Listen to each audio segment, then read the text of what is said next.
Okay, so this is where we left off the model in the previous video. We've modelled the truss arm here and the main column. What we're going to do now, before we bring in all the other components that will kind of get in the way, is deal with the cables that basically tension the positions of the truss arms. Okay, so what I need to do is have a copy of this line a bit further out and then copy it upwards into 3 other positions. So I'm just going to offset this by 185 millimeters out the way. Okay, press escape to stop offset, and then I'm going to copy this upwards by 2000, then 12,000, then 14,000. Okay, so let's look at this a bit further away to make sure things go in the right place.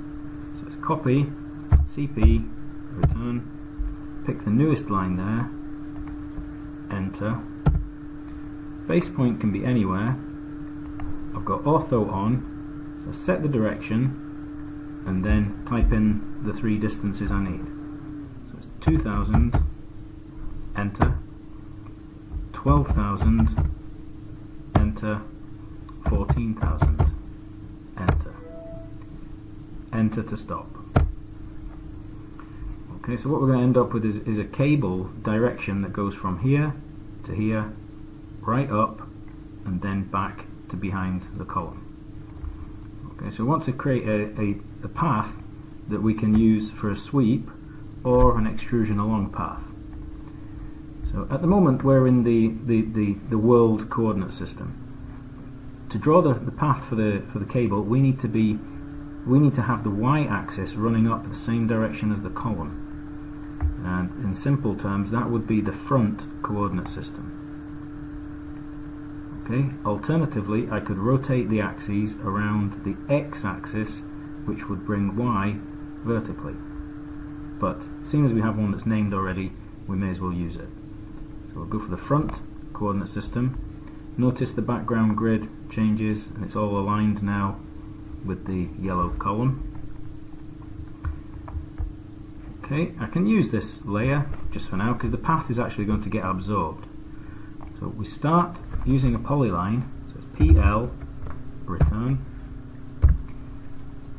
I'm going to start at the end of this line, and because it's a polyline, it won't change its Z coordinate. So it's not going to go in or out of the plane of the model. Take it to this endpoint, find the next endpoint, and then back to behind the column. Press enter to finish. These lines have done their job, I don't need them again. Okay, so I can dispose of those. And let's keep this one just for reference just now, so we'll take the one above. Okay, so what we want to do is just project a polygonal shape up this object. Now, using the sweep command, I should be able to just draw the object anywhere. So let's give it a go. We'll create a new layer for our cable. Okay, I'm going to make it cyan, so just different colours. That's all you need to deal with, just different colours so you can tell things from each other. And we want a polygon, so it's pol, return, centre of the polygon, sorry, the number of sides for the polygon. It's a very small object, we don't need to give it many sides. Even a triangle would probably suffice here. So 8 sides, enter. Centre point can be anywhere we want. Inscribed is fine, so press enter. And radius, very small, 5 millimeters. Okay, so that's reasonably strong cable or rod that's going to be used for the tensioning. Okay, let's give sweep a go, and what sweep should do is take that shape and using its kind of centroid, its central position, it will align it with the path and then extrude it along all 3 directions that are set up. So the command is sweep, pick the object to sweep. Oh, just watch out for the layering there, I should be on layer cable. Okay, sweep, pick the object to sweep, and then enter. pick the path you want to sweep along, and it runs the object up. Okay, I'm just going to do that in an alternative way, just to that's the kind of, works perfectly, it's good. If we wanted to manually set up the direction for that first part of the cable, I'll just want to show you this just for your own interest. Okay, so I'll undo that. Okay, and we'll delete the polygon just now. So we can align our coordinate system to this portion of the polyline. So it's UCS return OB return. Pick the polyline. You now can see that X is running in this direction. Okay, what we need is Z to be running in that direction. So let's turn this around a wee bit so you can see a bit more of an angle there. So it's X that's parallel with that at the moment. So if we rotate around Y, that would pull Z into line with this instead of X. So UCS return Y return 90 return. And can you see now that that Z is now in line with that object. Okay, so we could draw a polygon and it's facing the right way already. Okay, now the sweep command is basically kind of superseding this operation. It's helping us greatly. So it's the same number of sides for the polygon. Center it here, inscribed, so we'll press enter for that. And the radius of the circle again is 5, and it's ready to go. The paths that we use for the sweep or the extrude here, they get absorbed into the object. So if you were needing this for something else, you'd need to copy it at this stage. So instead of sweep, I'll use extrude. Pick the object to extrude and enter. Okay. If I zoom out, if you see, if I don't pick a path, it would just carry on and miss changing direction. Okay, so we go for the path option. Okay, click on the path, and it should have done exactly what the sweep did. Okay, it's useful to see both ways there, depends how you want to work. Okay, we want to put the UCS back to normal, which is the world coordinate system. Okay, so we're ready to start bringing in the other components. Now, most of these come in the front coordinate system. Okay, so they've been set up when they were designed on the deck, but if we set the front coordinate system and then insert the components, they'll come in on whichever coordinate system is current. So we change to front and we can start bringing in the objects. Setting the layer 0 as your current layer means that the objects that come in will all be housed on layer 0 initially. Probably makes it a bit easier to control later on. Okay, so let's start with the glass panels. So we're going to insert. So we want to use the insert command. Insert ribbon here. Insert. We want to browse. Okay, go back to my desktop, find the right folder, and we're bringing in the glass ground. Okay, so this is the one that's only got 2 connection holes on it. And open, and we want to specify where it's going to go, but we don't want to change anything of the scale and the rotation. And we also don't want to explode it. Keep it as a block just now, makes it easier to copy them into different positions. So we should have the glass panel stuck on the end of our cursor. Place one here. Okay, now the next glass panel, if I spin the model around, the insertion point will be this top corner. Okay, so insert again, more options, browse, glass middle, open. Okay, so it's the same settings, so we're just building things up. It's like craning them into position. Really simple. Okay, this position here where the two glass meet, that's where the connector locates as well, and it should end up with the bolts going exactly through the holes, because we did that carefully when we made up the glass panel. So we're inserting again, browse, connector end arm, and open, and OK. So you can see there that it's nicely snapping on, and the bolts are going straight through the glass. Let's shade it just to make sure everything's looking the way we want. Okay, it's starting to look much more technical now, and we're kind of taking that rod right the way through the connector. We've not modelled the turnbuckles and the tensioning devices, but that will be another level of model altogether.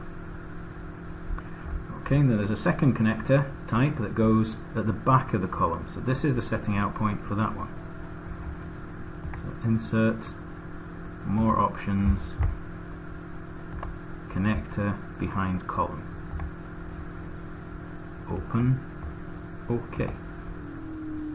Okay, a bit difficult to locate this one. Okay, might be wiser to change to a 2D wireframe just to make sure we're getting the right position. So insert again. Okay, it will look like we've got a bit of a strange copy-paste portion of the connector there. So connector behind column, open, OK. Let's just redefine this and drop that in there. Okay. I'm just going to copy one of these just to have a quick look at it. I'm just interested to know if there's a block inside this. Going to explode that. No, that's okay. It's individual. But there is another block that's come in here. If I scroll this down, you can see this is a part of a copy paste. In one of these drawings, I think probably this one, there'd been a copy paste at some point, and so it remembers that as a reference. Okay, so the next stage is to kind of start duplicating things. So the connector here and the truss need mirrored across to the other side. So does the cable. So let's do that first. So it's MI, return, pick the truss, pick the cable, pick the connector, and return. Okay, we can mirror using this UCS, it'd be okay. Okay, click on the very bottom corner of the glass, drag downwards, select, and return. Okay, we don't need to mirror the glass panels, we can copy those to the side. So we can copy these two. Base point can be anywhere, because it's just repetitions now, it's 2000 each time. Okay, so that's the basic assembly created at the bottom of the column there. Just shade that so we can have a look.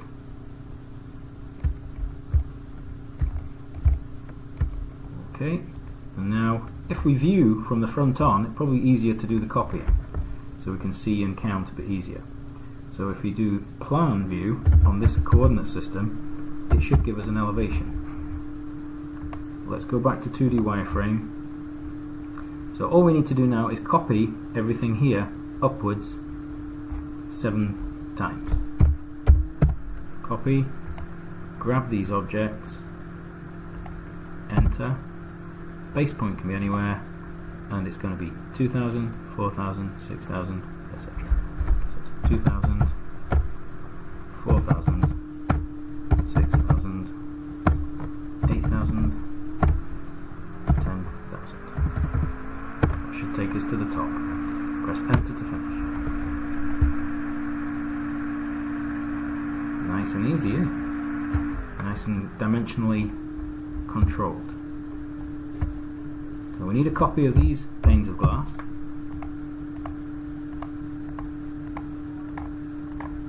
Enter. Base point, direction 2000.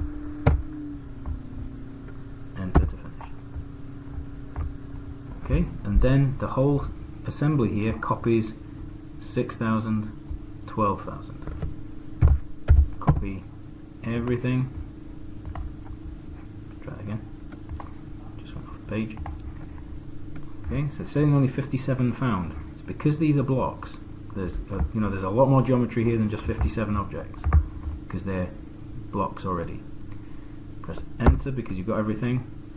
Base point can be anywhere. Set your direction with ortho on. Okay, so the first distance is going to be 6,000, then 12,000. Press enter to finish. And what we'll do is just do a final copy of the pane of glass just to tidy up the model, make it look a bit more even. So we're looking for the glass panels on this side. Base point anywhere. This direction 2,000.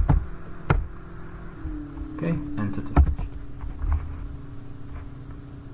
Okay, put the coordinate system back to normal. So we go back to home and the world, and we can then insert the structure above and the base to tidy up and finish off.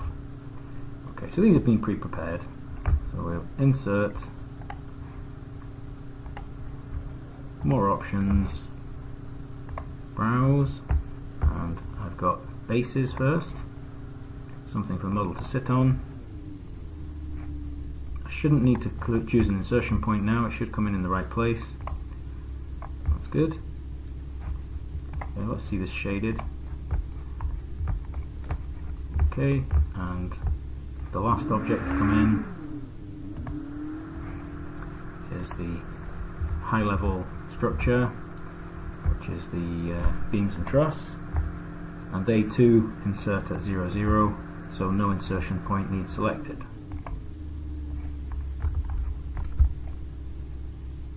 Okay, getting a bit of what we call kind of interference pattern here, and that means that this green base is probably not low enough. So I'm going to explode that.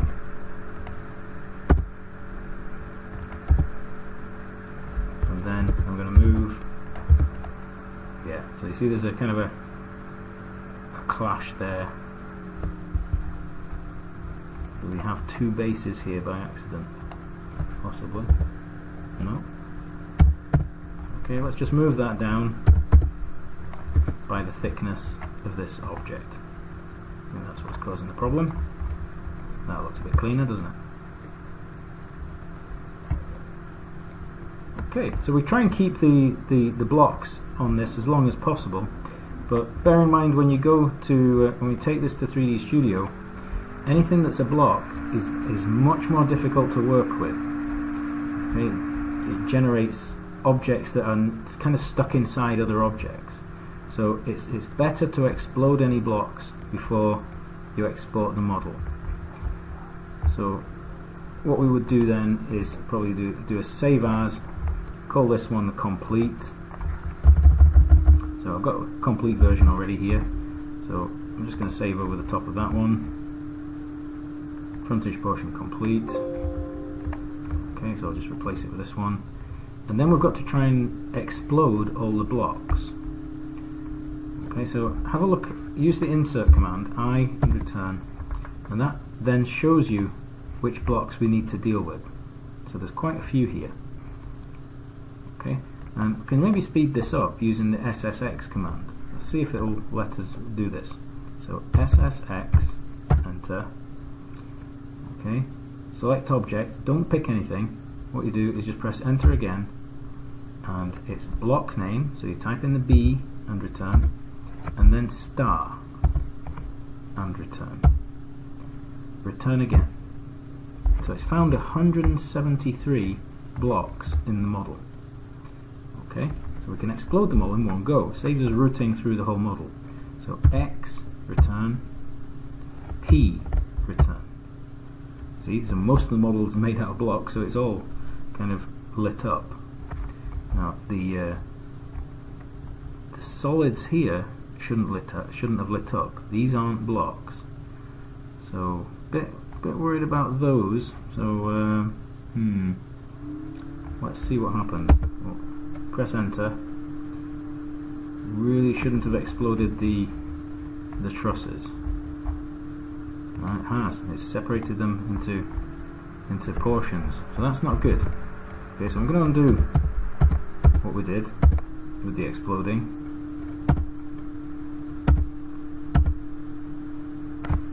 Okay, so we should still be blocks now. Back to being blocks, yep. So let's do that in individuals then. So SSX, enter, pick a block type and enter. So it's got found 36 of those, so X return, P return, return again. Okay, so see how that's worked? So it's taken these into individual solids now.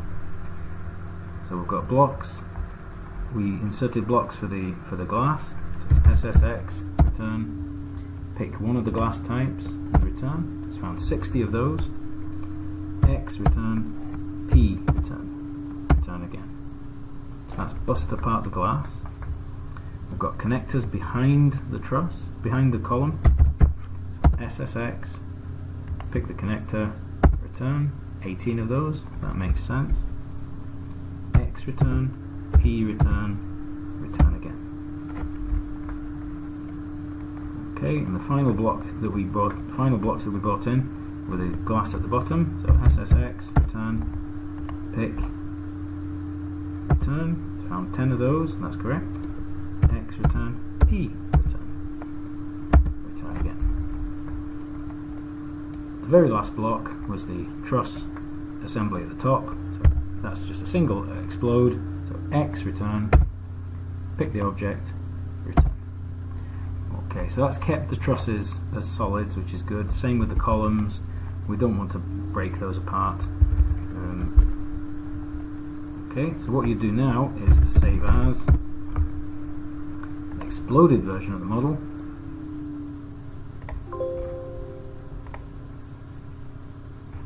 Okay, and let it save. It's just saving now. Okay, and then what I'll do is purge that, and that should get rid of any blocks references. Okay, so it's going to take away quite a lot of stuff here. Ticks on these two and this one. Purge all items. Close. Let's see if there are any blocks left in the drawing. So go back to your insert command and you can see this is showing blank now. No blocks. So it's nice and clean and easy to export now and import into 3D Studio Max. Okay, so that would be your next job. So we'll save that again, just to update it after the purge. And next stop is 3D Studio.